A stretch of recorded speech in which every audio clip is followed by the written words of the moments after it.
What's up, guys? It's KB. Make sure you subscribe to the Underground Sports Philadelphia YouTube channel. Click the bell icon down below so you don't miss a single video from us. And thanks for tuning in to another video from Underground Sports Philadelphia. Now let's get into it. Philadelphia, baby, you're going to love it. Best sports fans in the world. Actually, the worst, but that's what makes them the best.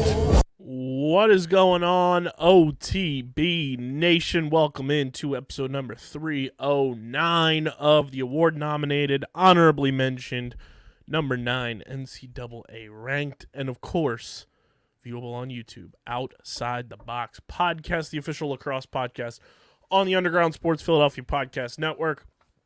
It's KB and Deej coming at you. We got a lot to dive into. From the NLL, some PLL signings before free agency has opened once again have gone down, even though we've known about one of them since the tail end of the quarterfinals of the postseason.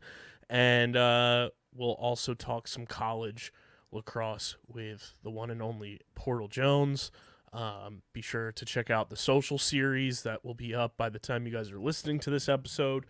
And I'm going to say it right off the bat, Deej. The people don't know what they're in for next week. No, they don't. They don't know what they're in for next week. We don't even know what we're in for next week. But Champ Series is going to be quite a time. Even though Deej won't be there, we're still recording the pod. If we have the capability to do it, depending on how everything works out, we'll have Deej virtually on some of the days, and we're doing some things. Some things are thanging, and I was up late last night doing that thing, and I'm very excited. It was very cool for a lot of this to start coming together, oddly enough, on the anniversary of our company, which happened on the 7th of February. And just more and more progression in this lacrosse universe that we have built is fucking crazy. And I just can't wait to officially announce everything. But just know, if you're going to be at Champ Series, pop out. If you're not going to be at Champ Series, we're still going to pop out for you. And I can't wait to officially announce everything. You talking to me now? I've been talking to everybody. You're part of the people. You're part of the nation. I just didn't know if I was supposed to interject there or not. I didn't think so, but I don't know. I'm fucking hyped, man. I mean, yes. I'm just upset I can't be there. It's not fair. But I guess it is fair because I got one thing, but it costed me another. So it's okay. Old Thanos head ass. Hey, you the one that put that in motion last night. I wasn't even thinking about that. That'll be everywhere. We before we get into everything that we're going to talk about on this episode that is official, make sure you guys are following us on the socials at OTB LaxPod, Twitter, Instagram, TikTok, Threads, Facebook.com/UndergroundSportsPHI. Follow Deej on Twitter at SCS_NextGreat. DM the guy that has Deej's first name on Instagram and let him know it's on site. Parody.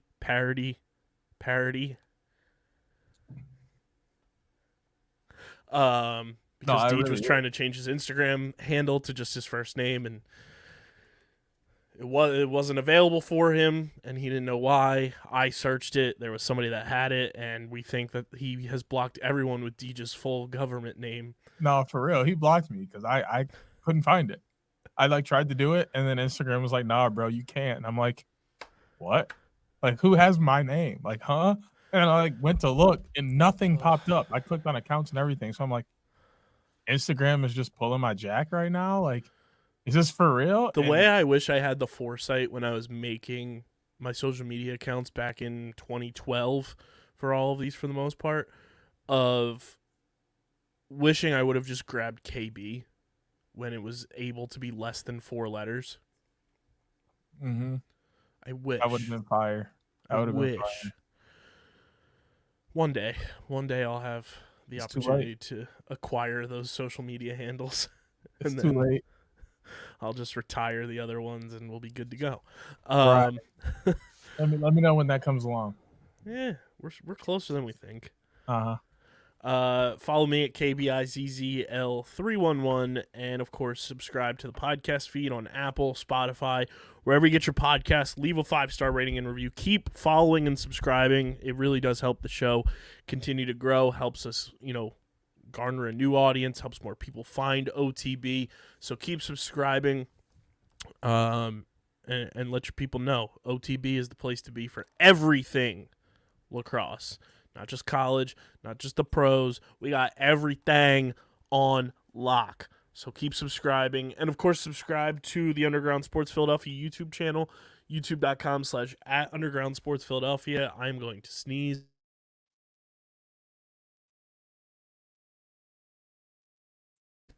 I felt that coming on from the moment I started going down the YouTube rundown. I got another one on deck. Deej, tell the people to subscribe. Make sure y'all subscribe to our YouTube channel. Y'all know how it goes. Underground Sports Philadelphia. You can get full video podcasts of not only OTB, but every other podcast on our network. Actually, I got that down pat. You got that on lock. Wow. You'd think I do this once a week. But yeah, like Deej said, subscribe to the YouTube channel. It really does help us continue to grow. We got some milestones coming in the pipeline. Yeah, I didn't know what milestone, what subscribers we're at. I'll let everyone know. Right now, at this portion of the recording, we are sitting at 740 subscribers on YouTube. Let's get to 800. Let's make that happen sooner rather than later. Like Deej said, you get full video episodes of this show every week, full video episodes of every show on our network, live streams, original video content, shorts, clips. It's all on our YouTube channel, so keep subscribing. youtube.com/@undergroundsportsphiladelphia, and get your merch at PHI Apparel Company. Uh-oh. I don't know. I'm almost positive that came through, bro. I let out a gnarly burp. I didn't even notice. It was like right while you were talking. I was like, oh, excuse me.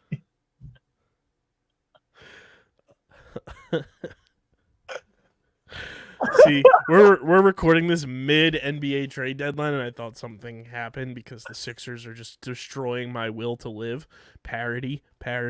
Nah, I just burped. But get your merch at PHI Apparel Company, the best merch partners in the game. Shirts, hoodies. I got to order a hoodie to have it for Champ Series. That just reminded me, having that intuition there. I got to get my OTB hoodie. And we got that merch challenge going on. If you get merch, if you got that merch on you at Champ Series, and you show that you are subscribed to the pod, we're going to hook somebody up in a big-time way. So if you're at Champ Series, get your merch, phiapparel.co, code underground, 10% off all your merch orders. Rock that stuff down at Champ Series. Show that you're subscribed to the pod. We're going to hook somebody up. We're going to make that happen. But get your merch. It is the most effective and direct way to support everything we're doing. When you get your merch, we'll repost it. We'll tag us in it, tag PHI Apparel Company in it. We'll repost it on all of our socials. That's phiapparel.co, code underground, 10% off your merch orders. Deej, we had quite the week of lacrosse across the board. What stood out to you just as a whole? I feel like now that we're full-fledged into just doing everything. Nothing stood out. That was the problem. Like, I sat down for half a second on Sunday when I finally could to watch some lacrosse. And it was Saturday night.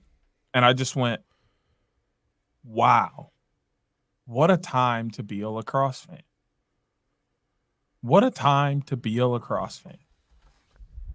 We got multiple overtime games in the NLL and tons of close games. It was rocking this weekend. And then Also, the college game, multiple of those games go to overtime. Multiple of those games were close. We get some upsets. Like, hello. Shout out Colgate. Like last week, it was just like you couldn't be wrong as a lacrosse fan. Even the teams that got upset or lost, most of them were in close games. Bellarmine, sure, you lost by 8, but you put up 12 on Duke. Like, unless your name's Vermont or Hampton, you didn't really lose week 1 as a college team. Everybody else was in great positions. The only teams who kind of lost week 1 were the ones who didn't play in week 0. You know, the Michigans, Virginias, those kind of teams who just didn't play. They kind of took an L since they didn't play and no one's talking about them. But other than that, everybody kind of won and came out on top. Like, Colgate gets their win over Penn State and then goes and gets trounced by Syracuse. But with the way that the Orange are looking right now, I don't know if anybody's going to beat them this year. They look absolutely fantastic. They are the poster children of juice. No, for real. Not just because they're orange. Not just because they're orange and not because we're pandering to Brian, but because they look good. Like, I might be pandering to my boy Joey Spallina because that motherfucker is on one. I mean, you saw what I said. Man. My homie got 80,000 points and then played in 2 games. Like, it's unreal. That boy is on the what the hell's the game show network? Fucking No Whammies. Stop. And he's hitting on everything. He got no way. Yes, pressure luck. I don't know why I couldn't think of that. That's like my favorite game show from Game Show Network. Oh, top tier. Smacking them things every single time. 20,000. Trip to Cabo. A new car. That's Joey Spallina scoring goals in college right now, bro. It's actually insane. But he's watching that thing go and then every other team they're playing is whammies nonstop. It's crazy. I know I didn't get a chance to bring him up during my Portal Jones videos that you guys are able to see if you haven't already or you have already. Doesn't matter. You saw that or are going to see that I did not talk about my man Josh Sawada. He transferred over to Duke, and he looked good. Yeah, he reported as eligible this week. Yeah, he did. The man balled this week. And you know what that makes me say? Is Michigan. You know how good we could have been if we just let him into the program? Like he was already a star lacrosse player at the University of Michigan and graduated from your program, but he can't get in your grad one? What are we doing here? But he sure looks good down there in Durham. I'll tell you that much. Him and BO together is unreal. And then you add Dyson Williams and McAdory to that. And the list keeps going. Duke looks great as well. Like, I'm just really excited to see how teams fare out this week. There are some really good games. Providence 12-6 over Holy Cross was a good game, and so was Marquette doubling up. Air Force 12-6. Like, the college game was fantastic to have back. Like, I'm so hyped for that. And the NLL gave the NLL this week was on one. Like, this past week of the NLL was on crack. It was insane. We're gonna recap the NLL right now. We'll get more into the college game later on in the show. But NLL Week 10, Deej, was the best week, I think, hands down, we've had so far this season. I know we still have about, half a season to go, but my goodness, from there was one blowout, and it was the final game of the weekend. Every other game was within 3 goals or less. We had multiple overtimes, like you said. Every game was back and forth. You were on the edge of your seat. This was hands down the best weekend of the NLL we've had in 2023-2024 so far. It went a little some. Shout out to Swizz Beats like this. A crushing overtime loss for the Philadelphia Wings at the Wells Fargo Center on Friday night. They lose 15-14 in the rematch against Halifax. Georgia survives at home against Vancouver 12-11 in overtime. The New York Riptide, we said it last week, don't let them get hot. But, bro, I think they're getting hot. They beat Calgary 11-10.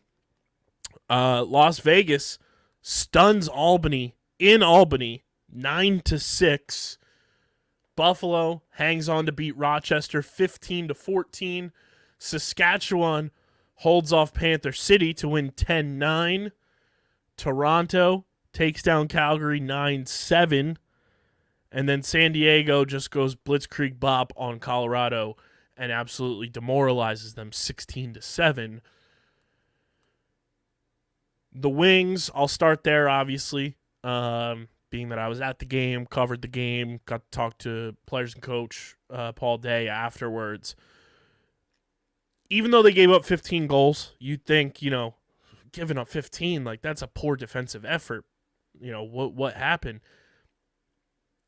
Outside of a 5-goal run that Halifax went on in the third quarter to kind of start things off in the second half, this was easily, and I mean easily, the best defensive effort I've seen from the Wings all season long.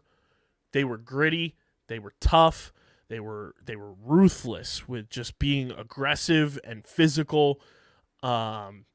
It was a positive direction, and Chad Tutton talked to us after the game.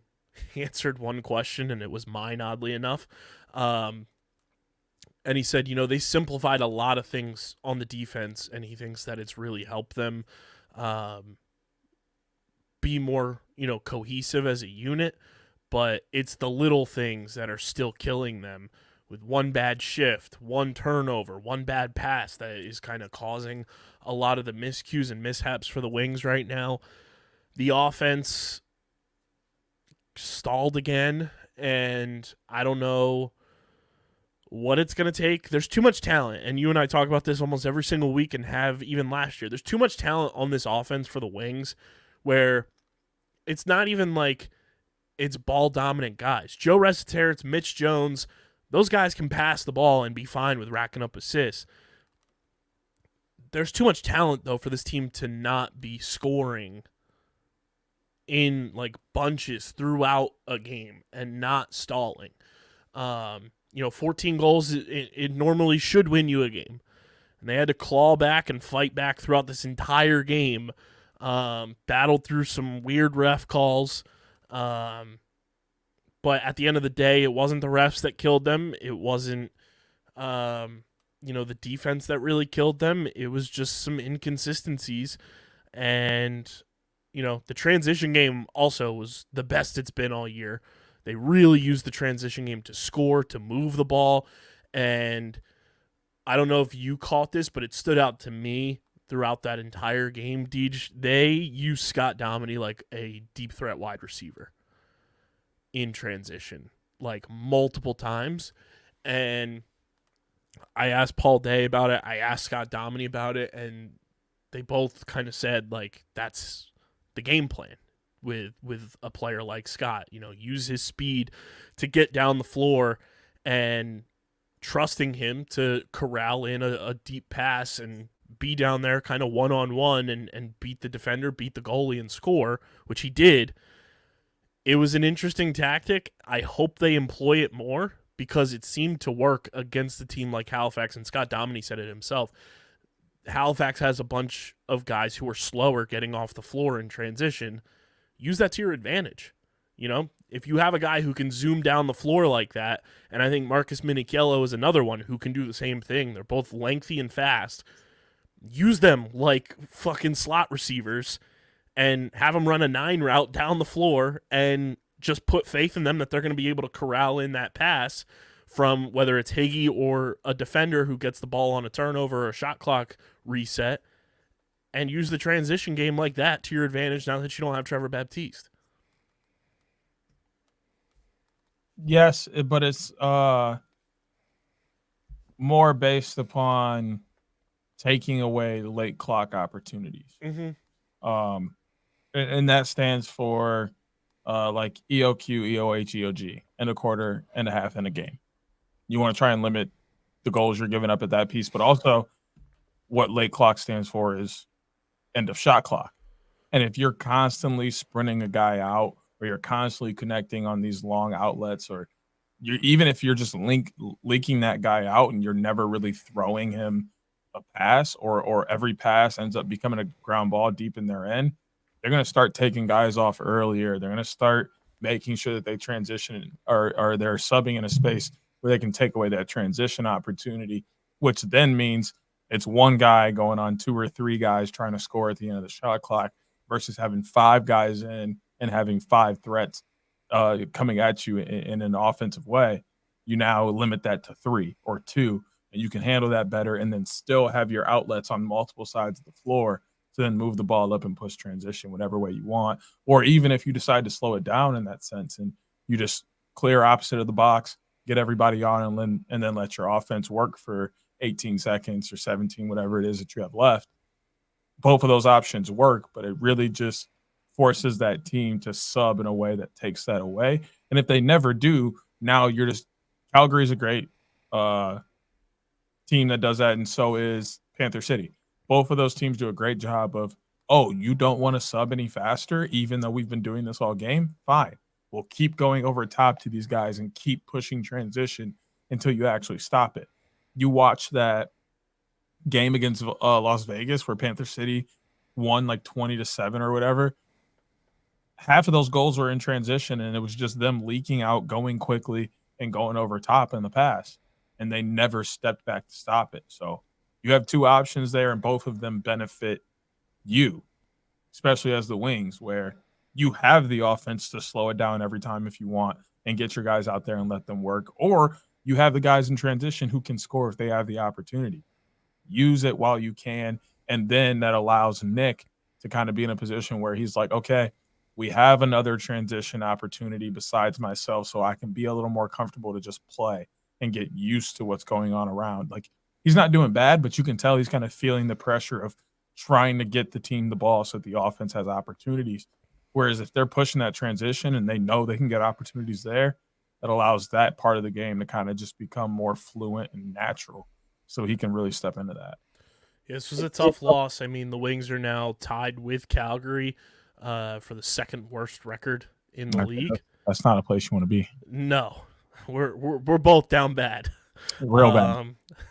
The only team with a worse record, and it's by virtue of playing 1 extra game so far, is Vancouver at 2-6.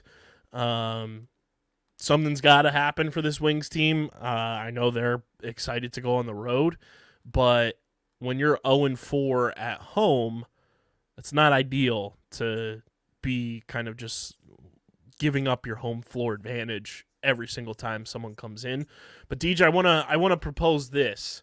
You know how we have jersey analytics for players in our various sports, especially lacrosse, for this show. I want to introduce a new analytical category. It's called concessions analytics. I have been doing the math. I think we have garnered enough data to make sure that this is an accurate statement. So concessions analytics, everyone, is your team's win-loss record as it associates to specific concessions being open or closed in your team's home arena on game day. Now, hear me out. This is also not a sponsor, but if they want to sponsor us, we are more than game. But, hear me out.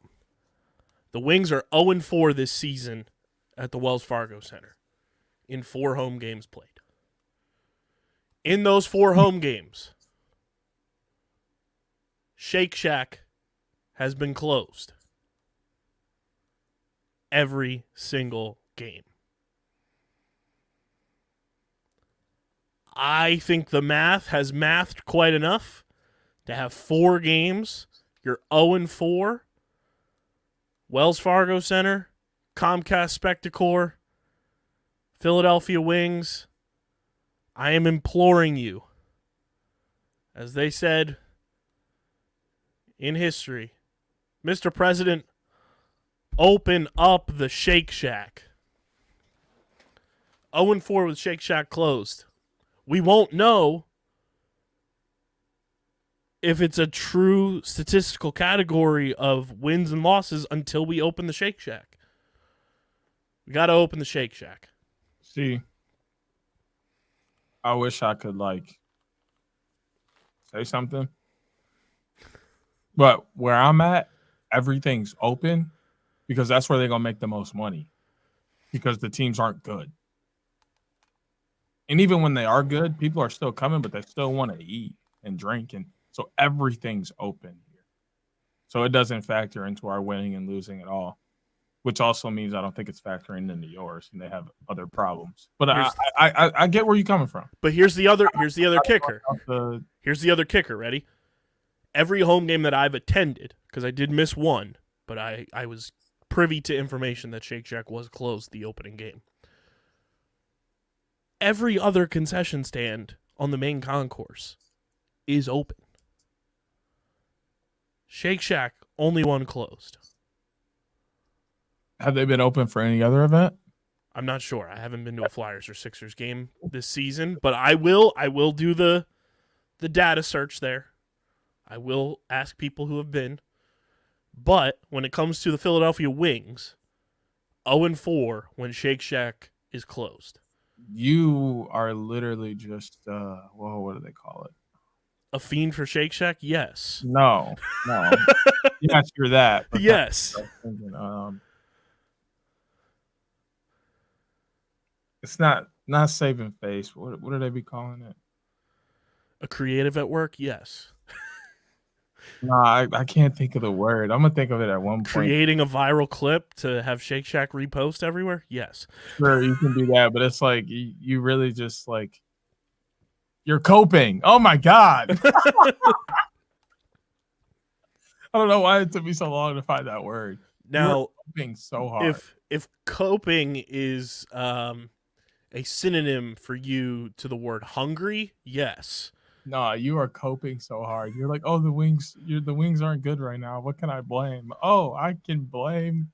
It's not even that they're not good. No. They're just not closing games. But oh, darn, they're not winning games because this place is closed. Oh, what a cope. No, my stomach is like, hey, you're hungry. Okay, there's 1,000 other concession stands to go to. You just said. But anywho.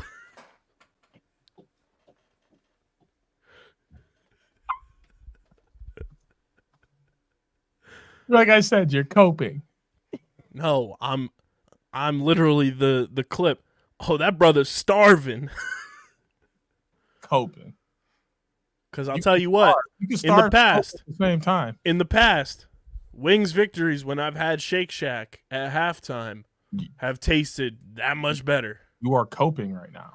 But I haven't been able to taste the dub. Shout out to Jameis Winston. You are coping so hard right now. This is concessions analytics. We need other people. We need our listeners who live in other cities. I'm talking to Chris in Buffalo. I'm talking to Hootie in Colorado. Diggs for San Diego. I need to know if certain concession stands are closed for you guys as well, and what the Mammoth, the Seals, the Bandits, etc. records are when and if those establishments are open and closed. Concession analytics, new statistic, bringing it to the board. Cope, bro. I can't wait for all of them to call you out for coping. Let me live. We're in the same boat. I didn't say you couldn't cope. You don't want to admit you're coping. It's fine. I'm not. I am just trying to get Shake Shack to sponsor the fucking podcast. You won't let me do it. I've been seeing them pop up on some shows. Throw us some ad dollars. I want the green neon burger logo up on this podcast. Right. So you can't be blaming them for losing if you're trying to get them to be on the pod. I'm trying to have them open so they make money that they can throw at us. If they're closed, they ain't making money. Yeah, you could just say that. Just be like, we need Shake Shack to open. That's all you got to say. You ain't got to throw them under the bus for the Wings losing. That ain't got throwing them under the bus. I'm saying, Mr. President, tear down this wall, and by wall, I mean open up those grates. Wall is crazy, bro. Where were you on Gen 6? I'm talking about Ronald Reagan tearing down the wall in Berlin, bro. What are you talking about? I'm talking about uniting nations. Not separating them. That's crazy character assassination from you. You confirmed. My man pulled out a bow like he's an archer. Pop! Came right in my throat. That was so fucking corny. Damn. I can't believe you just did that. Went right at my neck. You were so corny for that. Week 10 was fucking awesome. That shit was great. I'm just like, I can say I'm awfully upset that Calgary lost to New York. Both teams looked like they had a lot of fun, though. So I can't say that. Calgary's coach didn't have fun. No, he didn't. But we could have won that game. It was very close, and I'll take the 10-11 loss.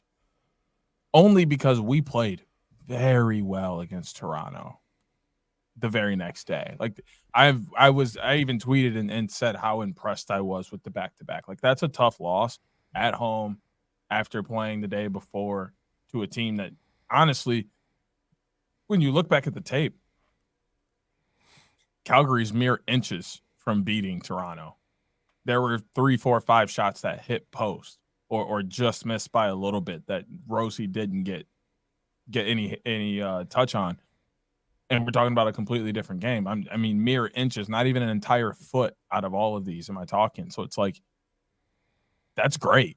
You held them to 9 goals. Nobody they've played has been able to hold them under 10, under 11. And you know, Calgary went out and did that. So there were a lot of really bright points. Even in the Riptide game, they were down a significant amount and then crawled back into that game and proved that they can score goals in a row. So it's not that this Calgary team is bad.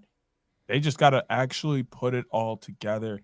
And last weekend was a good piece of like seeing that they have everything. They're just missing a little bit. And I mean, we knew what game of the week was going to be, and that it was.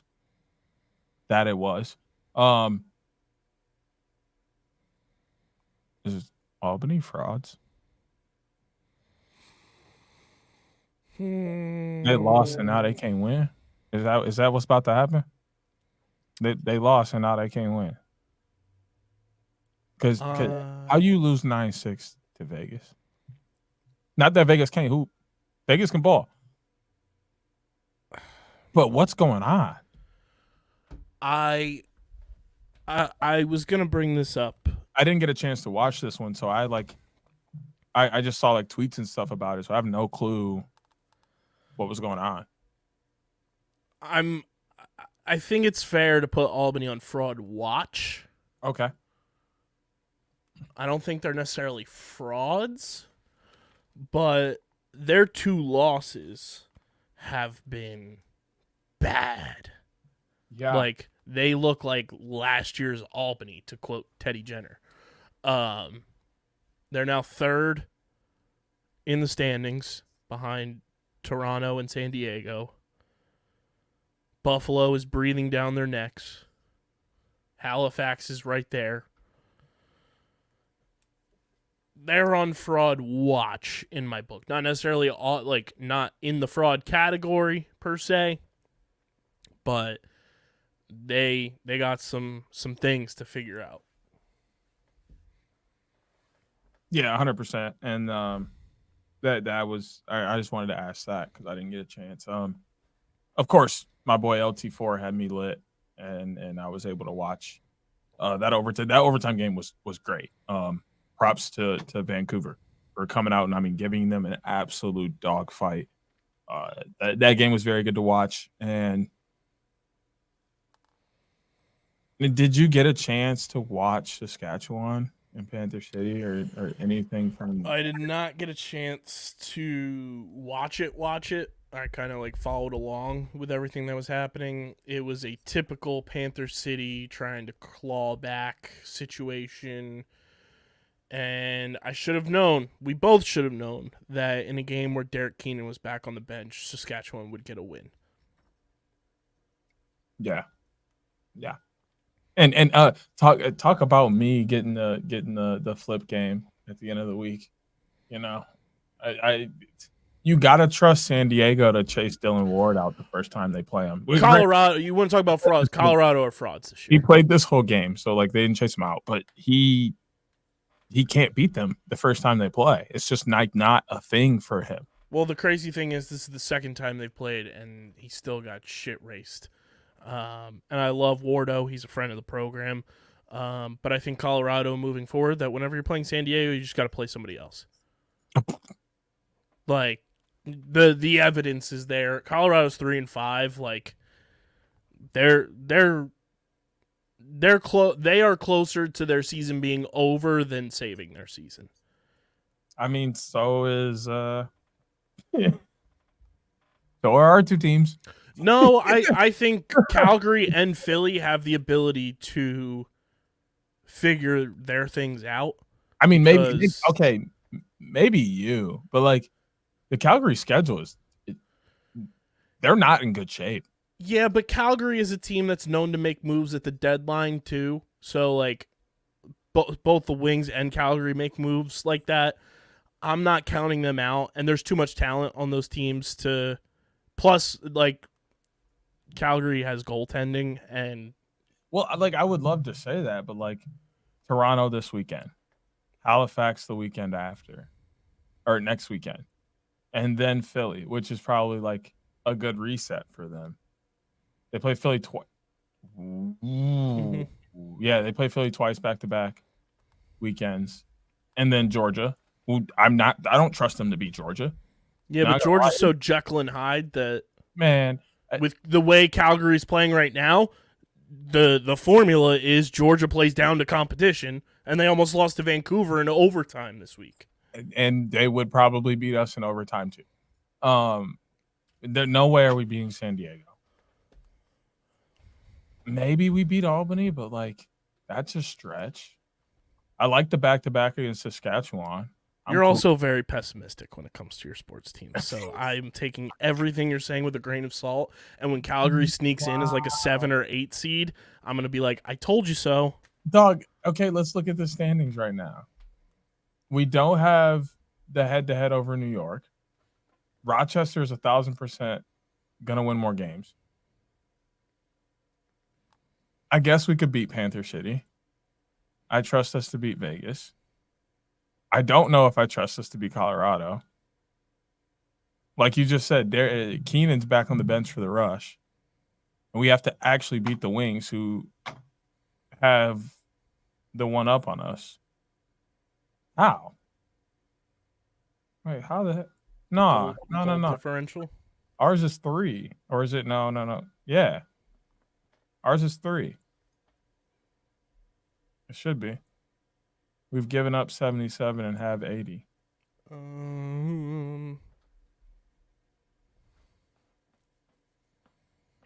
only thing I can think of is we have a tiebreaker because we beat New York.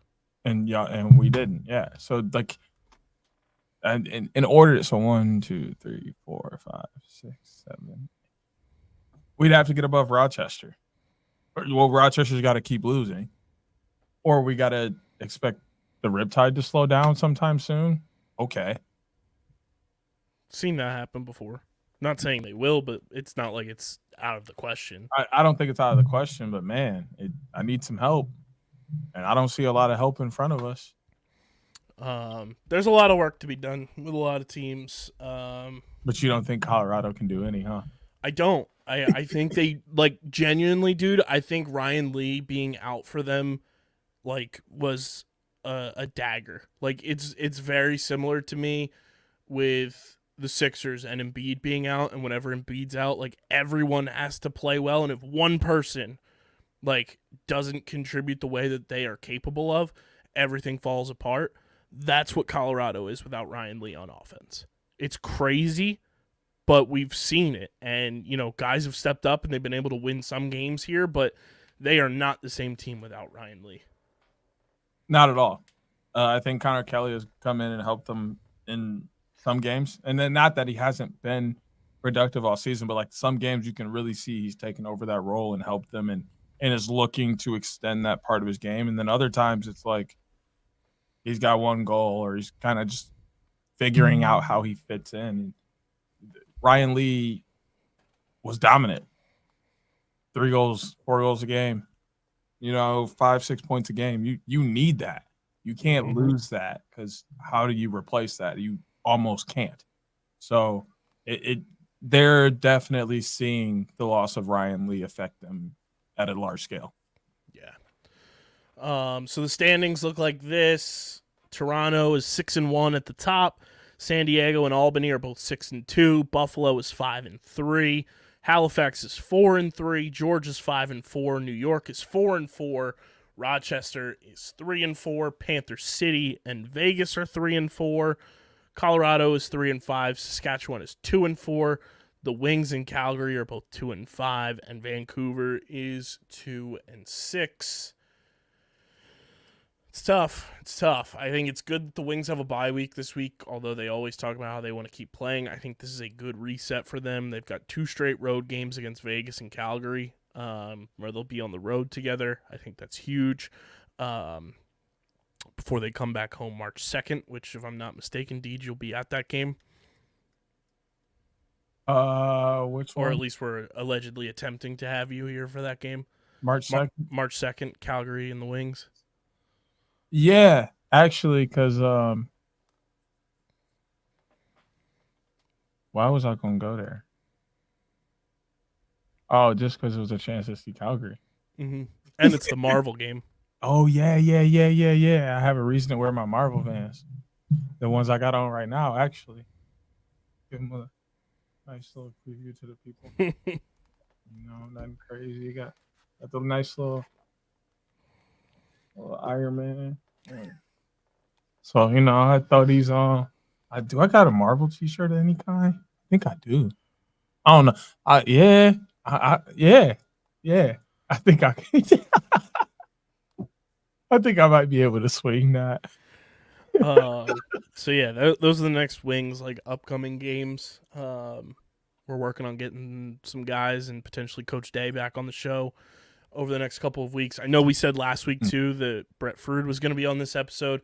We're just still scheduling that to get his schedule locked in and just getting him on the show. So apologies that it wasn't this week, but we did say kind of a thing too. It could be next week, but he will be coming on the show. That's for sure. That is confirmed. It's just a matter of the scheduling. Let's get to Week 11, Deej.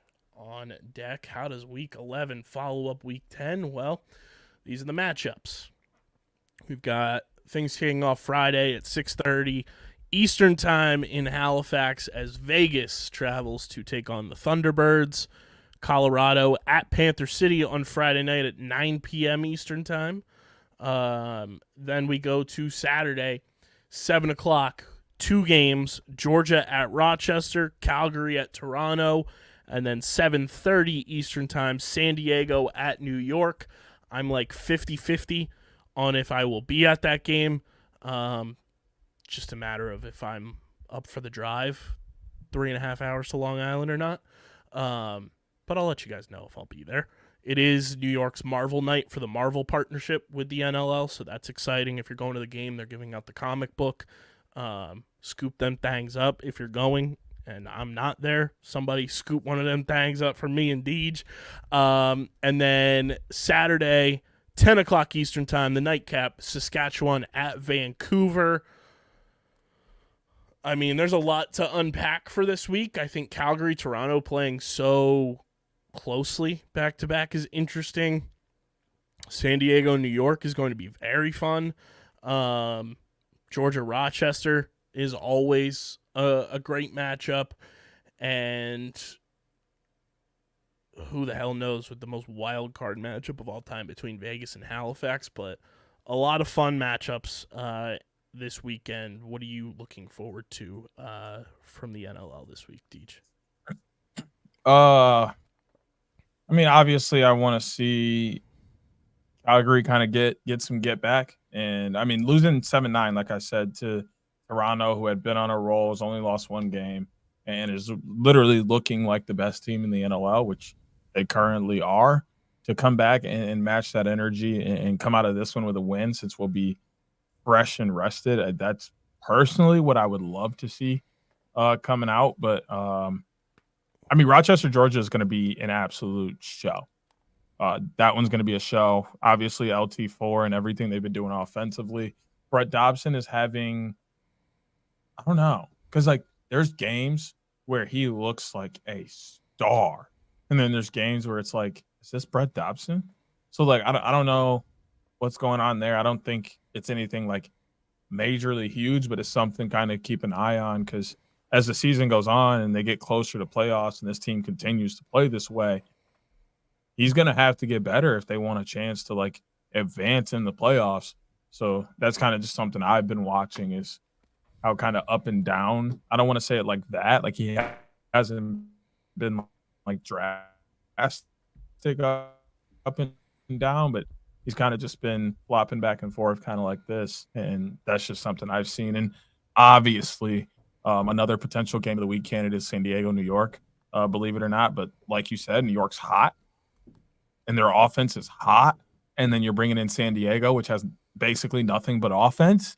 Can we see a New York staple 17-15 game, please? Can we see one of those, please? That's like what I'm hoping for most, is for that game to have super high scoring potential game of the week candidacy to it, and in terms of how electric the offensive side can be. And then I guarantee you, I'm going to set up my phone and I'm going to record, because I guarantee you I fall asleep on this game. Not because it's 10 o'clock, but because it's going to be boring. Okay. I watch a lot of late games. I love the 10 o'clock games for whatever reason, because most of the time they're on Fridays and I don't get home until 9 o'clock most days because I'm broadcasting basketball. So it's like right in time for me. After I shower, I can watch it while I'm eating dinner. So like it's prime time. 10 o'clock games I love. This, you could have gave this to me at 6:30 on a Friday when I would have missed it. Not the Halifax game. I want to see that. Put this game on at 6 o'clock on Friday. Give me Halifax at 10. Well, what are we doing here? But yeah, man, them 6:30 Halifax starts are brutal. It's so tough, bro. I literally have forgotten about the multiple. There's been Fridays where I didn't have basketball because the schedule just fell that way, and then I ended up turning that game on in the middle of the third quarter because I was like, "Oh well, yeah." I'll get ahead of it for you. Next week as well, Halifax plays 6:30 Eastern time on Friday. Oh, I got basketball this Friday and next Friday. Just for everybody. Nice. Everybody out there who needs to be prepared. 6:30 Halifax. I'm going to pull that one up, though, while I'm watching, because Buffalo Hallie, I got to see. That's a must-see. Buffalo and Hallie is a must-see every time it's on. Something else I'm excited for, I'm not 100% sure because I didn't get to tune in to the San Diego, Colorado game, but welcome back to the boy, Eli Gobrecht. I watched that one back. Eli had a great game. He's back. Eli had a great, but it was more so San Diego was just overpowering on offense. They were just insanely good on offense. Dude, dude. Another. I wouldn't be surprised to see San Diego, Toronto in the chip, dude. Like, oh my God. If San Diego plays like they did against Colorado, it's hard for anybody to beat them. San Diego can do all of this, but they got to prove that they can win in the playoffs. That's the type of team they are. Like, they win in the regular season constantly, but they need to prove that they can get it done in the playoffs. Also, speedy recovery. Best wishes to the boy Tahoka. He's on injured reserve for Buffalo. Get well soon, brother. What happened? I don't know. They like right before their game, it was like placed him on injured reserve. So hopefully he's all good and gets well soon. I think San Diego, New York is going to be absolutely electric. New York fans, show out, go to the game. It's going to be awesome. Plus, it's Marvel night, so I'm sure there's going to be some awesome integration with Marvel. Calgary, Toronto is very intriguing, like I said, just because of the quick turnaround and how like back-to-back this truly is. This time in Toronto, but seeing a team that close on the schedule as quickly as possible is pretty interesting because you have instant analysis on how you both play. And Georgia-Rochester I'm excited for because that game is always just like high scoring, some crazy shit happens, and that feels like a rivalry almost, which is fun. We need that. I don't think anything transaction-wise has happened. Well, San Diego placed Jerry Stotts on the active roster, Mac O'Keefe on injured reserve, so they won't have Mac O'Keefe this week, which sucks for him because New York guy doesn't get to play in the hometown game. Get well soon, Mac. But I think without any further ado, Deej, let's get to the pick pond. Let's do it, baby. Dish out our NLL Week 11 beer money picks of the week, brought to you by Kenwood Beer. It's a refreshing light beer, and it's the official beer of Underground Sports Philadelphia. Just 120 calories, only 8 grams of carbs, 4.1% ABV. Go to kenwoodbeer.com and use the Kenny Finder to see who's got Kenwood beer on tap in the Philadelphia, Pittsburgh, New Jersey, and Maryland areas. You can also get it at your local liquor stores in those markets. Also use the Kenwood Beer store. Get those pint glasses for your home bars. Big game is coming up. Have something classy to drink out of. Also get the Kenwood Beer apparel. St. Patrick's Day right around the corner. They got the Kelly Green sweatshirts and t-shirts. Awesome apparel from Kenwood Beer. It's kenwoodbeer.com. Must be 21 or older to do so. And, of course, please drink responsibly. Deej, we start in Halifax. Desert dogs, Thunderbirds, adjective animals across the board. How do you see this one playing out? Friday night, 6:30 p.m. out there in Nova Scotia. Home game. The Nest is going to be insane. And Las Vegas is just a weird team to me right now that's kind of just out playing lacrosse. It doesn't look like they have like a true identity or that they really know what's going on out there or in their locker room. But I got to trust Halifax to bring it home. Yeah, I'm going with Halifax as well. Just makes too much sense. They're playing really well, coming off a big-time victory last week, too. I'll take Halifax. Colorado heads to Panther City at 9 p.m. Eastern time on Friday. I think Panther City's going to win. I think they're going to be pissed off after not beating a Saskatchewan team that they should have beaten after coming off that big-time goal-scoring game where they put up 21 on Vegas. I think Panther City's got some just internal revenge and motivation for themselves to go out and get a big dub at home. Give me Panther City.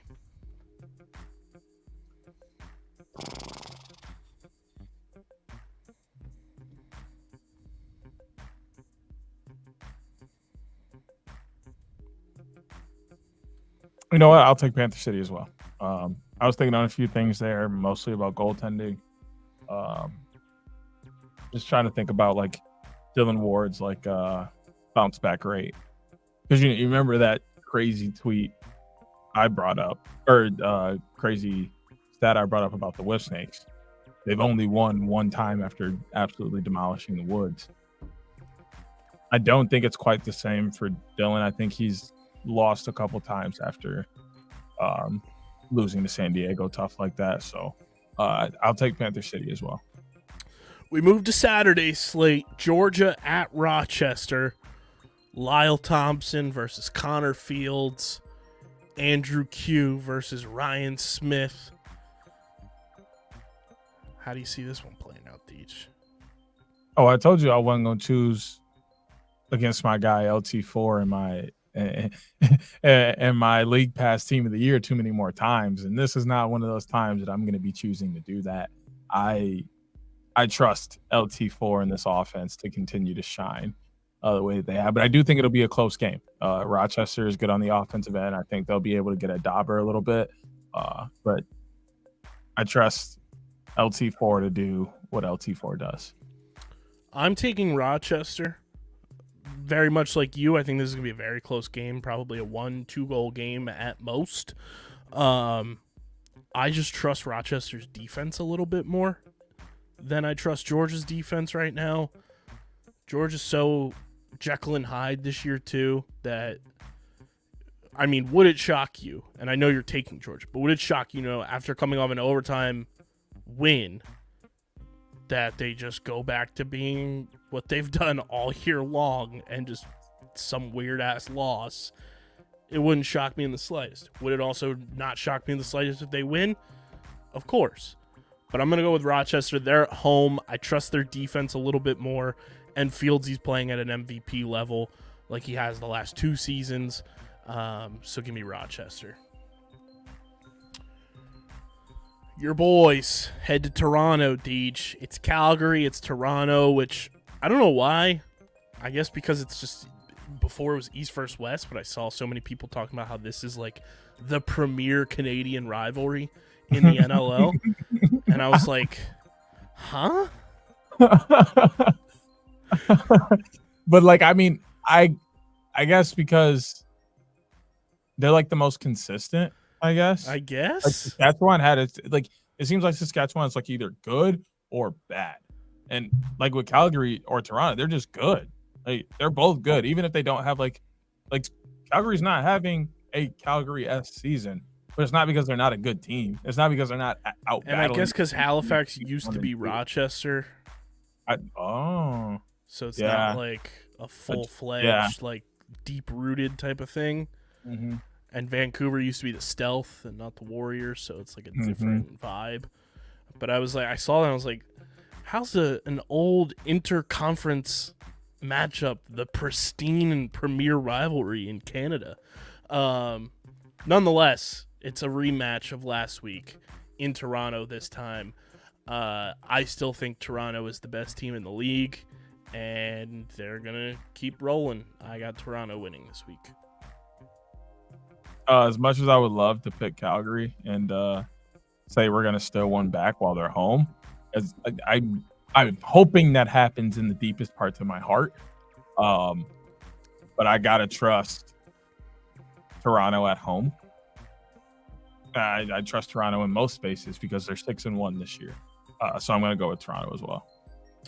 We move to 7:30 Eastern Time, just a half hour down the clock. San Diego heads to Long Island to take on the Riptide, one of the hottest teams in the NLL. Deej, how do you see this one going down between the Seals and the Riptide? I hate this. San Diego's like one of the hardest teams to pick against because they pretty much have everything they need. And New York is just so hot right now. Like they seem to can't miss.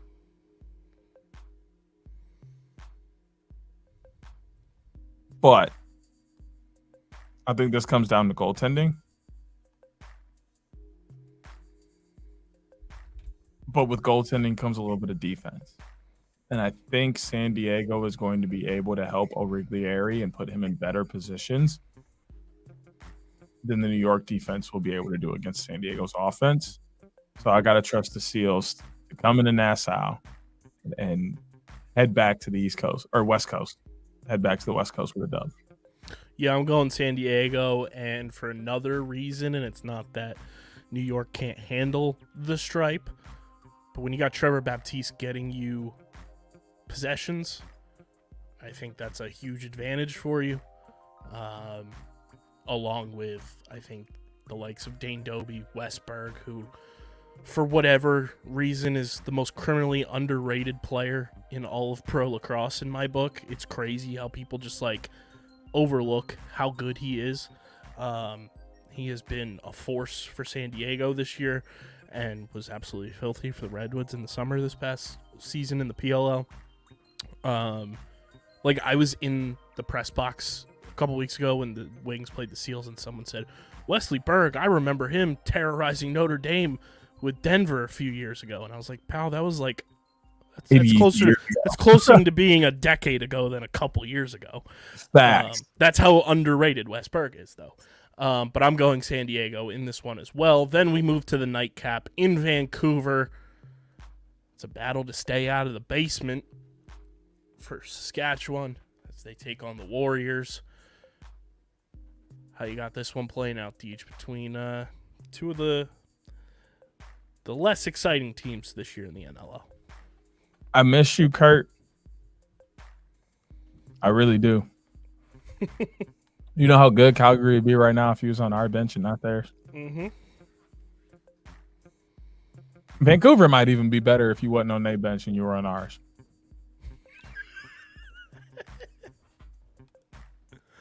So with that being said, Keenan's pretty good. He's got a pretty good record on his bench. When he's standing back there, the guy wins. He's 5-0 as an interim. The guy wins when he's standing on the bench. So I think I'm going to trust him to win again. And Kurt, I know I don't have any pull whatsoever up in the Saddle Dome, but I think they want you back. Just give them a call. I want you back. I want you back. No, just give them a call. I think something can be worked out. Kurt, give me one more chance. I'm just saying, you miss us, we miss you. And y'all going to lose this weekend because I said so. Y'all like when SpongeBob went to go work at the Chum Bucket. Facts. It's just a greasy spoon. You like Plankton when Karen finally left. I am oddly enough going to ride with Kurt, and I'm going to take Vancouver to get a win this week. I don't know why. Just looking at the matchup, something tells me Vancouver is going to win. And I'm probably wrong because for whatever reason, I've been god-awful in these picks this year so far. Something's got to change. I noticed a couple weeks ago I jumped you, and I said, oh! The only reason I noticed is because, like, I think I was looking at one of our TikToks or something, and it was either that or Instagram. And my picks were first, and yours were second. I was like, "Oh, I'm in front! Turn me up!" Yeah, it's a wrap now. You're not getting it back. So yeah, so I gotta go. I'm gonna go with Vancouver, and hopefully swing some games. I haven't had my 6-0 week yet. You know, I'm good for at least one of those. So neither of us have. Yeah, I'm good for one. So just know you had your little run at the beginning of the season. It's wraps now. You might as well just. You're like you better ask for PLL to come around. You're like the clip from Malcolm in the Middle with the youngest son. The time is now, old man. Yep, time is now, old man. I'm still young. I don't even know what our records were last week. Let me actually. I went 4-2, I think. It was. Let's see. 1, 2, 3. I went 4-3. I don't think you did that well though. I went 4-4. So wait, I went 5-3. Yeah. Yeah. I went 4-4. So I can't. Not terrible, but not as good as it could have been. Math is so hard, people. Yeah, because you got the I got Halifax win and the San Diego win, but I had the Riptide. Mm-hmm. And that was the only difference. But those are our beer money picks of the week for week 11. We both have Halifax, Panther City. Deej has Georgia. I have Rochester. We both have Toronto and San Diego. Deej has Saskatchewan. I've got Vancouver. Those are your NLL Week 11 beer money picks of the week, brought to you by Kenwood Beer. Talk a little PLL Hot Stove.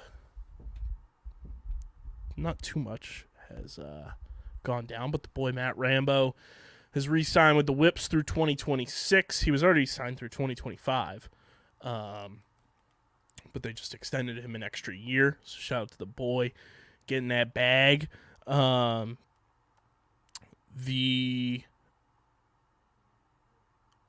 other big announcement that we kind of knew already after their post-game press conference when they lost the Cannons was that RP Tree is back with the Woods on a 1-year deal through 2024. And friend of the program, Mike Chanenchuk, has signed through 2024 with the Whips. So he's back for year 11. I don't know if anybody else has re-signed since we last recorded. I'm going to pull up the free agency tracker, but those are the three big ones that have kind of made the splashes across the board. Your thoughts, Deej, on guys staying put? I think that's what a lot of people expected, including myself. I think it's this first one. It's just so hard right now to see people leaving where they are, going somewhere else. Also, with the city settling down, I think the only thing that's kind of pushing people to go somewhere else at this point is if it's closer to where they currently live. We do have another signing that Ooh. I may have missed, but may be able to put the speculation to bed. Sean Scanoni is back with the Outlaws through 2025. Speculation about what? Well, there was a lot of people saying because he is a free agent, would Dylan Ward go back to the Outlaws? Oh no! But we'll see how that all shakes I out. didn't. But I didn't. Sean Scanone, that could still happen. Yeah, that could could still be happen. a sign and trade. But as or of now, he just stays there and he backs up Dylan Ward. No, he's good, but he's not. He's a starter in this league. But with the guys coming in, is he? Because I don't know. I personally am putting Chase Erlin and Liam Entenmann over him. Me personally, but I'm also a coach. I get Liam for sure. I'm also a coach and just a person that has the mindset of the quicker you get that younger guy in that you want to take over, probably the better. Because sure, they can learn behind someone, but game experience is what really teaches you. I think we as a lacrosse community also always forget how young Sean Scanoni is. Oh, I know how young he is. I'm just saying as a collective. Yeah. He's one of those guys that feels older than he is. He's only 26. Mm-hmm. But I mean, I'll rattle it off here. Burnmore. Mm-hmm. Atlas is a huge question mark. Yeah. Kirsty is with Boston. Jack Kelly right now with the Woods for at least another year, I believe. The Woods are drafting. Anyway, I do in fact know that. I can't tell you how myself. I know that. But I was just fact checking. He is a free agent. Both guys are free agents. So, I mean, technically on paper, Redwoods question mark in terms of just overall goalie room. They're drafting. I do know that. Well, yeah, we both know that. Yeah. But I know who they in terms of just entire goalie room, it's a question mark. Atlas, it's a question mark of who's even going to be in that goalie room. Right. The Archers, it's Dauber. And Washuda's going to back him up. Blaze, obviously. I think is his backup spot open now? Carter's still there. Okay. It's still there. That was Whips. Whips need to back up. Brian Phipps retired. Yeah. Then who am I forgetting? Cannons. Oh, Dogs. It's Wardo's a free agent, and then DeLuca. Oh, with them. Dogs. Yeah, it's Wardo and is a free agent, and then DeLuca's still under contract. Yeah. Mm-hmm. Why does it still feel like we're missing?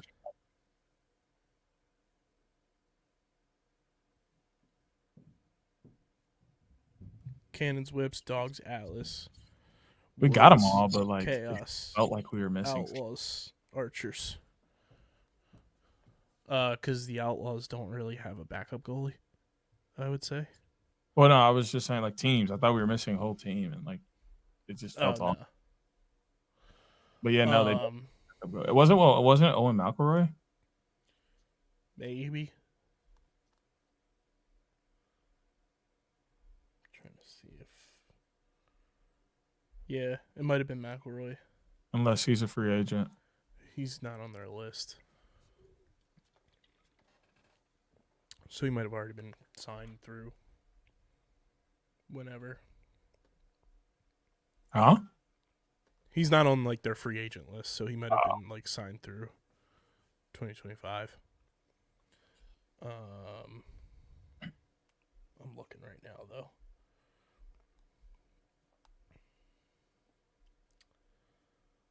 Yeah, it's Owen McElroy. Who? Oh, he signed through 2024. So he's still good through this season upcoming. But yeah, I mean, Scanoni being back is huge for them. I think he's a locker room guy for sure. He's a leader on that team, and I think they need that going into this year. So we'll see how the rest of the PLL Hot Stove shakes out. Champ Series coming up in a week. Stoked for that. Can't wait to be there. More than likely, myself going to be there all week with CFO Margie, which is going to be a doozy of a time. So come say what's up. I'm going to have to order a plethora of gummy sharks for the people.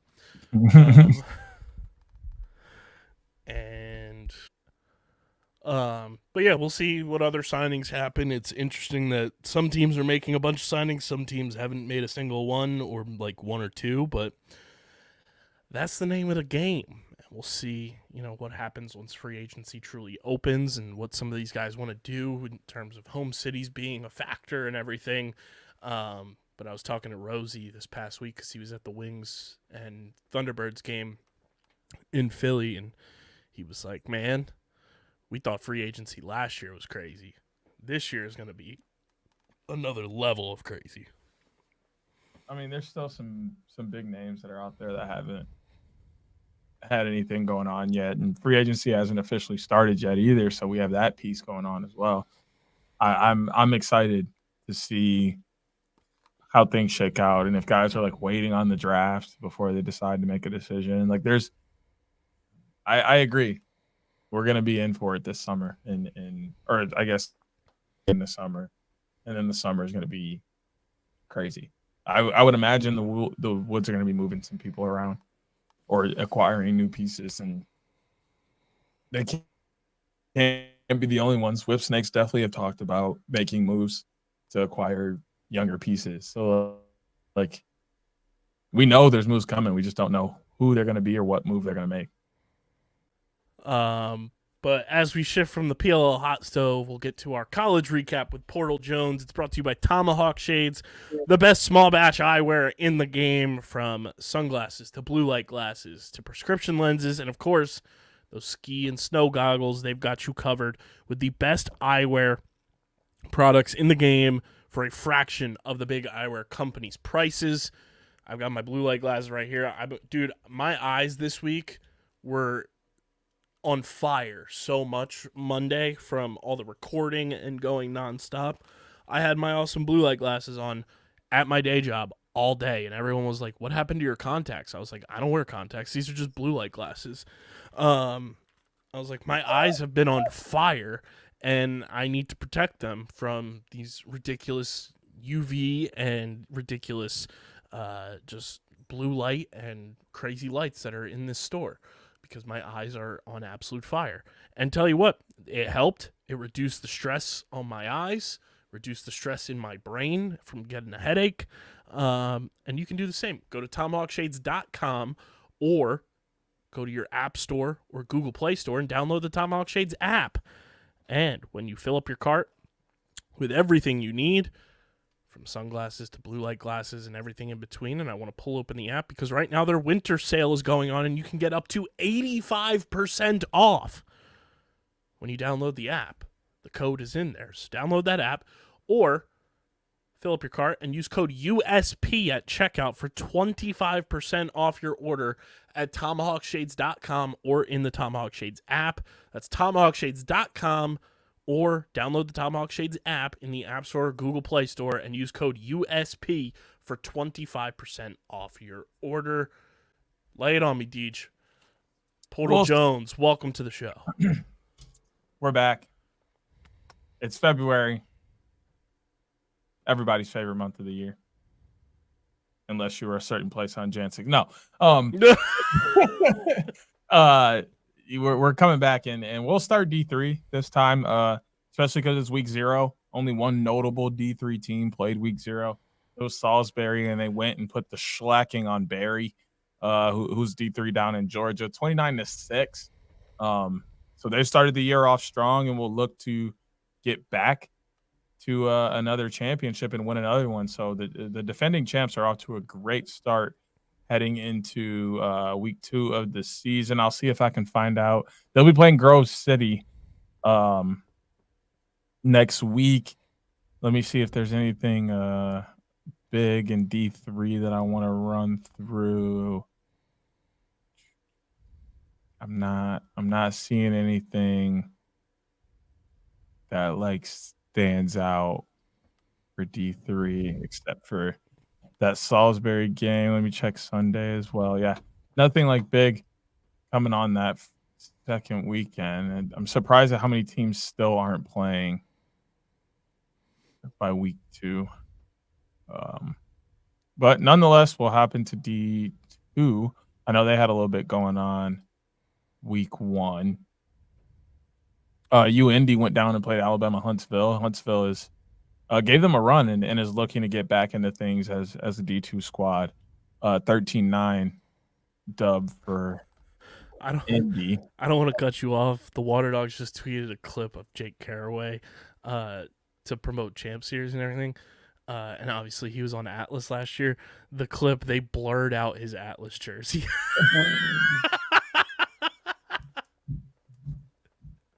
That's bad.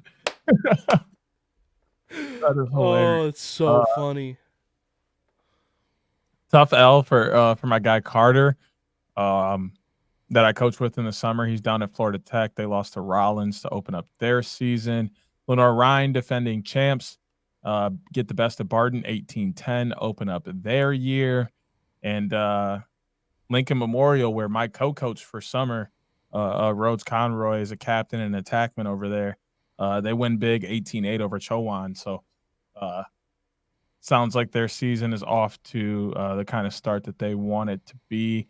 Check Sunday.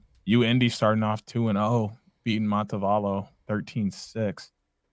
And Dominican in California is off to a great start as well. I actually saw that. I think they're 2-0 to start their season as well. Or, sorry, they're 1-0. They took down CSU Puebla 15-11, getting back into D2 for the first time this year. Let's see if Mercyhurst is in action at all. Yeah, they're going to play Wingate on Saturday. Anybody else? D2? Oh, Florida Tech's going to take on Limestone, so I'll be keeping an eye out on that. Lincoln Memorial takes on Huntsville, Alabama Huntsville. So those are kind of just some notable D2 games for my eye, depending on, guys that I'm looking at and used to coach with, play with. But the big part is what we're here for, D1, right? Duke, BO, and Josh Zawada absolutely did their thing, putting up a 20-burger on Bellarmine, 2012. So they were able to get back into this game toward the end and score a couple goals in a row. But that was kind of on the backup. So you know how garbage time points go. Either way, big win for Duke, and I'm excited to see what their offense is going to look like for the rest of the year. High Point doubles up Mercer 14-7. Denver looked awful with no decals. Did you see them shits? Them are some of the worst helmets I ever seen. And I coach a team that got different colored helmets. That's wild. But they went out there and did what they had to do against Hop. That's now 12 in a row for season openers. Denver's won 12 straight season openers. And this one they were supposed to lose because they were down a handful and marched their way back in and won it overtime. So shout out to the Pios. Mary Mac continuing to do well in D1 lacrosse. They win 14-10 over Bucknell. Navy absolutely trumps the mount. Ohio State pulls out a tough win at home against Utah, who tried to get back in it at the end. As we all know, Penn State drops a heartbreaker at home to Colgate, who absolutely partied for just a short time because 2 days later they were back in action. Maryland barely escapes a double overtime game against Richmond in which they celebrated like it was a national championship, and that was basically embarrassing. Not that Richmond is a bad program, but realistically, they shouldn't have been in a game like that with Maryland. Shouldn't have been going to double overtime. Shouldn't have went to overtime. Game should have probably been closer than 5 goals. Yet Maryland celebrating like, they just beat Duke in the national championship. So I don't know if Maryland's really back yet, to be honest. Rutgers over Lehigh, 14-12 and a nail biter. Love that. NJIT upsets St. John's. Syracuse is absolutely rolling. I'll touch on them a little bit later as they beat Vermont 20-7. Cleveland State gets an OT winner over VMI. Hofstra 21-9. I mean, sheesh, a dub piece like that is crazy. Loyola Maryland over Georgetown and calling G-Town frauds from day one. That's an upset, and I don't see Georgetown remaining in the top 10 for long because they did not look good in that take game. On Georgetown. They missed Jack Rowlett. Oh, yeah, they definitely missed Jack Rowlett. That's not a take. That's just a fact. We all know that. But it's crazy that we can say that after 1 week. Because I'm going to touch on that in a second, too. Marquette doubling up Air Force, like I mentioned earlier, 12-6 on that scoreboard. You get the same thing for Providence, who looked very, very good against Holy Cross. Like, granted, it was Holy Cross, and it's only a 12-6 victory. But if you watched that game, the Friars dominated every part of that game and looked good. Mercer bounces back from their loss to Hampton. They are from their loss to High Point, and they give Hampton a 15-point loss to take back to the crib, 20-5 at home over them. And Stony Brook absolutely balls out on the road, 17-14, in what was actually an offensive explosion against Sacred Heart for both sides. So that was fun to watch. Syracuse going out winning 18-10 against Colgate in just 2 games. In just 2 games. You can get at Tuaraton to 22. Get that to him right now. That's his. 22 out here, bro. 22. Can you do something for me? I don't know. Did you watch the 2 games I watched? Because he did plenty for me. Man. 22 was out there doing it. That's my dog right there. 22 is different, bro. 22 is different. Give him the Tuaraton. And I'd be watching out for Syracuse because they're exciting. Their defense is aggressive, but aggressive in a good way to where they don't take the penalties they took. They like no one was upset about them. And I couldn't even be upset. Like I was watching it, like one of my kids picks up a penalty like that, I'd probably tell him it wasn't a penalty. Like they were playing that kind of defense where they were being so aggressive but making the right plays and making mistakes at 100% effort and speed. So it's like, how can I be upset at that? Syracuse has a very good chance of being one of the Final Four teams Memorial Day weekend. Question for you, speaking of Syracuse. What did you make of that the chokehold heard around the world? Hey. I wanted your take on that because I saw our boy Dom chiming in on it as well. You know, if it's something like that, Dom is going to find it. To me, Dom said it would have been on site if somebody did that to him. I mean, but bro was trying to get active with it. I'll tell you, and it's the reason why I didn't play offense because I have a mind like Dom. If you do something like that to me, I'm getting up swinging. Dom did play offense. Dom wasn't attacked. I don't have words for you. None of that. I don't. I'm swinging. Period. Because you just that boy would have been like the Wonder Years. Came out swinging from a South Philly basement. Bro, I promise you. Because what do you mean? Bro, RKO'd him on purpose. Randy Orton slithering down the aisle. There's no RKO. No way. Someone needs to do one of those classic YouTube 1.0 videos for us and edit in Randy Orton doing an RKO in that Syracuse play. Please. I'm begging. Because bro got up and was active. He was in his face all the way over to the box. I was like, I mean, granted, it's right, but like realistically, it was just a regular lacrosse play where he tried to reach over and then he got a piece of him and just dragged him to the ground. Like, was it rough?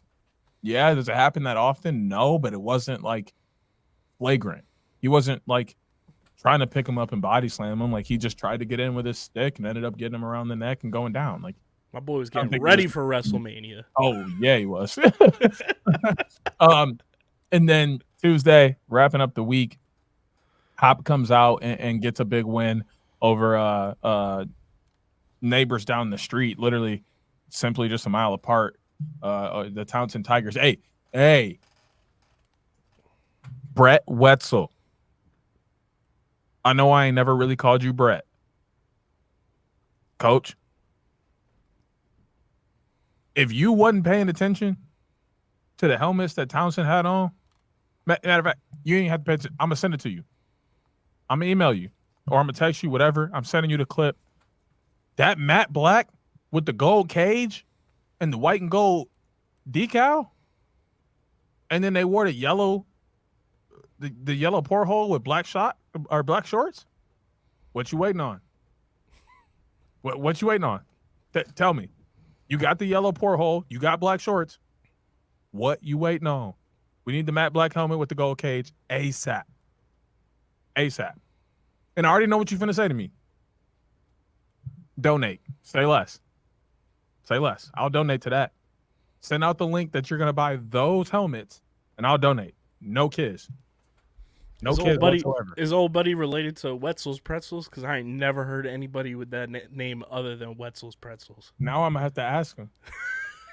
I'm going to have to ask him now because I don't know. Because if he is like an heir to the Wetzel's Pretzels throne, he could donate, and that's to this podcast and get a sponsor. So subscribe. Big facts. He is from upstate New York too, so he played at SUNY Potsdam. There's a chance. Stand by. While he's looking that up, Hopkins did look good offensively, 13-5. Russell Melendez and company took care of Townsend and starting their trek to win the Baltimore rivalry. All they got to do is beat Loyola because they're going to get a shot at Maryland in Big Ten. So they're on that trek to have the Baltimore crown to themselves. Wetzel's Pretzels started in California. Ooh, okay. That don't mean nothing though. And then like we mentioned, Georgetown may be missing Jack Rowlett.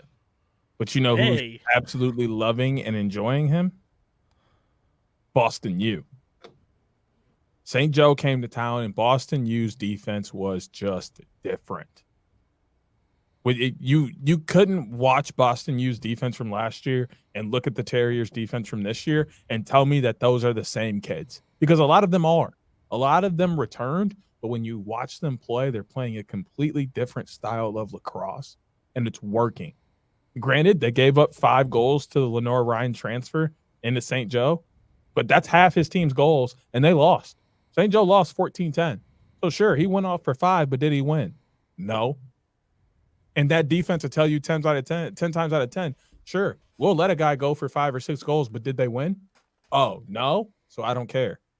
That guy can have all the goals he wants, but did they win? No. Boston U looks good, and if they're going to play defense like that, we're going to be talking about them in the playoffs, and then once we know, that's what we know about NCAA sports. Just get to the tournament. And then anything can happen. So that's week 1. You want my 3 thoughts from week 1? Yeah, before I'll look up because mine will always be dummied down to the easiest of microcosms because I got a lot going on. I don't have an opportunity to sit down and watch all of these games, but I follow along on social media and see some of the things happen. So these are my takeaways. We already touched on one. Number 22, he keeps that motherfucking thing on him. Joey Spallina, God. He's a dog. Loyal listener of the show, too, allegedly. Shout out to Colgate. That goal was crazy. Shout out to the broadcast team broadcasting that game for Colgate. And shout out to them for being one of our most viewed TikToks. Follow us at OTBLaxPod. Because that was crazy. The other takeaway I had from this weekend, I literally had the 3 in my brain. It was Spallina, it was Colgate, and Ohio State 110% caught the dub because as soon as we posted the episode on Friday, Nick Myers followed us and got the OTB bump. Yeah, you're right. You're right. I could get down with that. And I feel like him following us was his bat signal to saying, boys, I'm down to come on the pod. Yeah, he's down. We knew that already. But now it's like official. Like he flipped on that bat signal and said, "Call me, beat me if you want to reach me." Shout out Kim Possible. Call me, beat me. No. Dude, Uh, it. so, Shout out to Rufus, bro. Rufus, one of the most underrated Disney Channel characters. Bro, don't even get me started on Rufus. Don't even get me started. Rufus, my dog, bro. He's a real one. Rufus heavy. He is the realest of the real when it comes to Disney characters, because not all of them was real. Facts. But Rufus is. Week 2, Syracuse takes on Manhattan tonight. As you guys are listening to this, that's a Friday night one. So tune into that. Be ready. Syracuse is probably going to bomb on these dudes like they always do. And 22 is going to have a game. Like I said, give them the Tewaaraton. Army and West Point. Army and UMass going to do their thing up north on Saturday. Duke and High Point. That's always one to circle in February because, as we know, Duke has dropped that one to High Point multiple times in February. And then there's a ton of good games on this weekend. Air Force and Denver doing their thing out in the West in Colorado. John Hopkins and Georgetown over here on the East Coast. Will you be able to see if G-Town is really frauds or not? Because J-Hop is going to make them play. I'll tell you that much. Like, they're going to step on the field with J-Hop. They're going to have to play and bring their best. Loyola and Maryland are going to battle off in the battle for that state that uses its flag for everything. Ohio State and Cleveland State battling for the state of Ohio, and I kind of think we know how that one's going to turn out.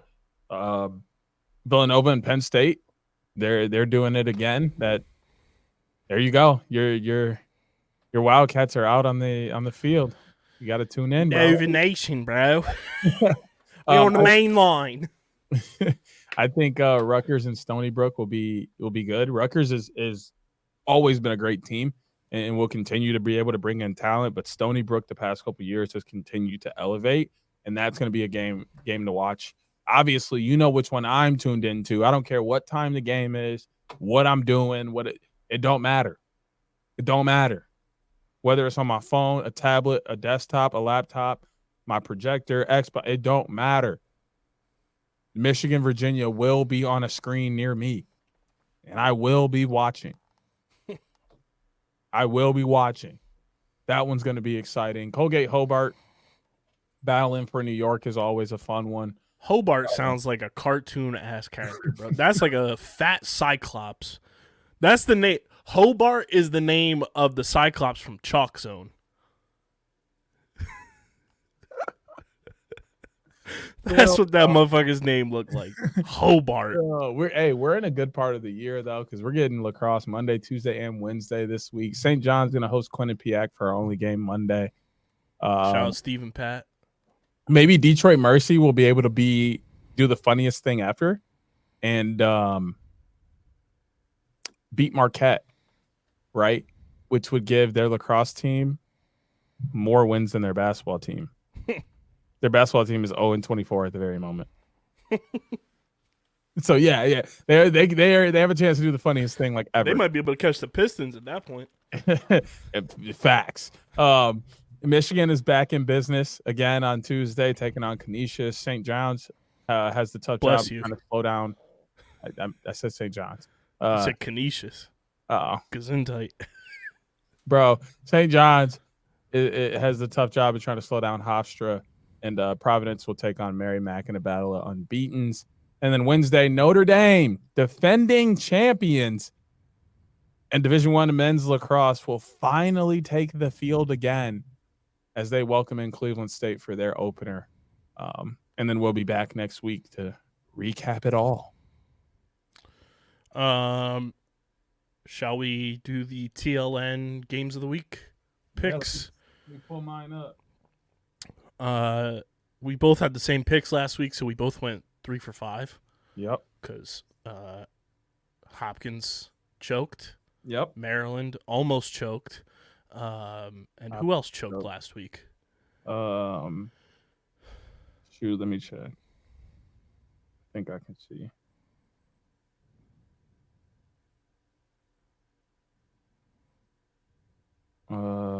Shoot. Let me pull it back up, actually, the scores from last week. That will tell me.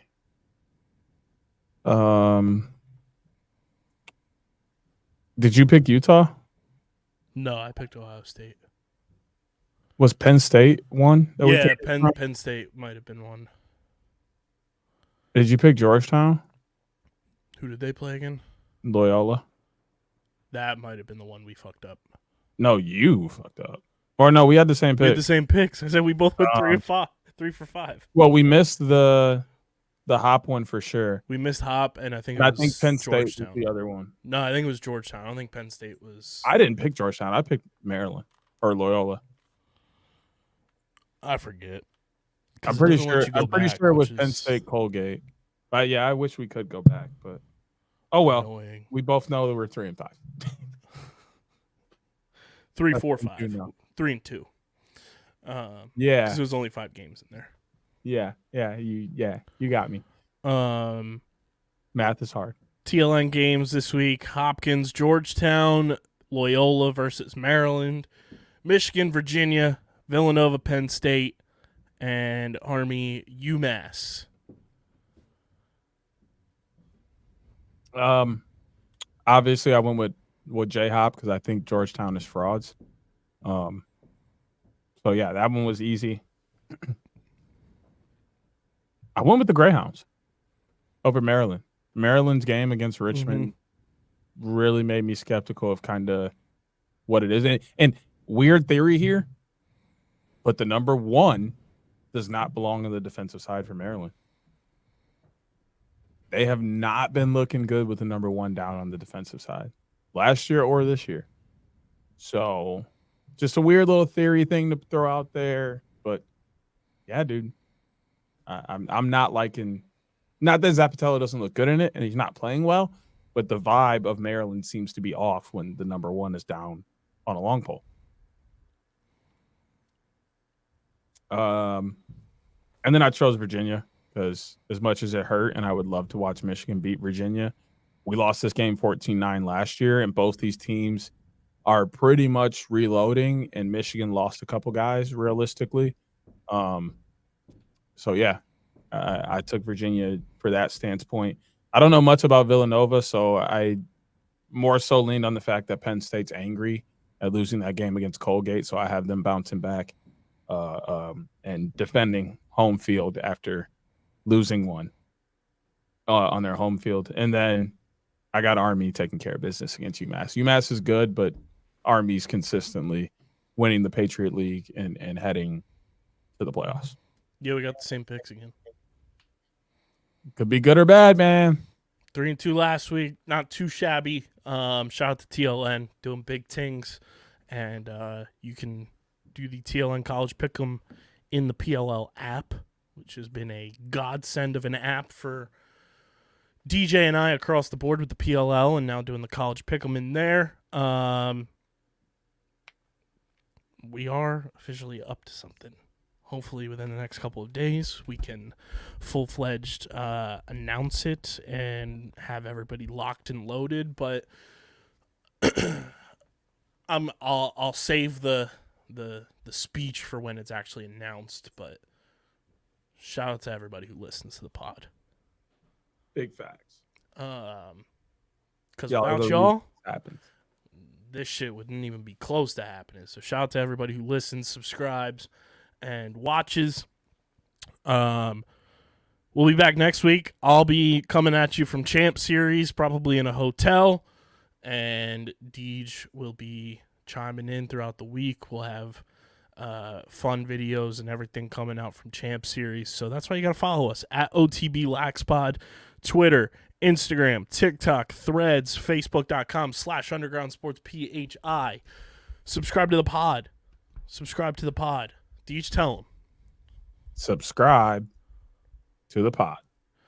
Apple, Spotify, leave a 5-star rating and review. YouTube.com/@UndergroundSportsPhiladelphia. Subscribe to the YouTube channel. Help us get to 800 subscribers. Then we're on that road to 1K, baby. And then from there, it's going up to 100K. We're plaque chasing. And then I was talking to Deej last night. We really want to get to the milestone of having more subscribers than the population of Iceland, which is a little over 370,000. Help us get bigger than Iceland. Let's make that happen. Follow Deej on Twitter at SCS_NextGreat. Follow me at KBIZZL311. Get your merch at phiapparel.co. Code underground for 10% off your merch orders. And this has been episode number 309. Actually, Deej, we got to make this prediction now, because by the time we record, Champ Series will be underway. Who do we have winning Champ Series 2024?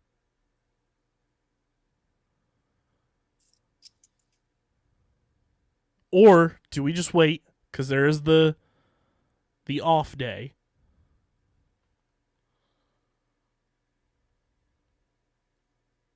You know what? We'll save it for next week. We'll save it for now. You let us know who you think's going to win Champ Series in the YouTube comment section.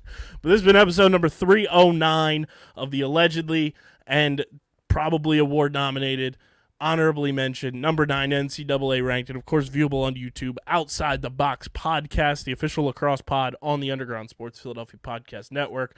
For Deej, I'm KB. Enjoy this weekend of lacrosse. We'll see you at Champ Series. We'll see you next week on the pod. Appreciate the hell out of all y'all. Peace.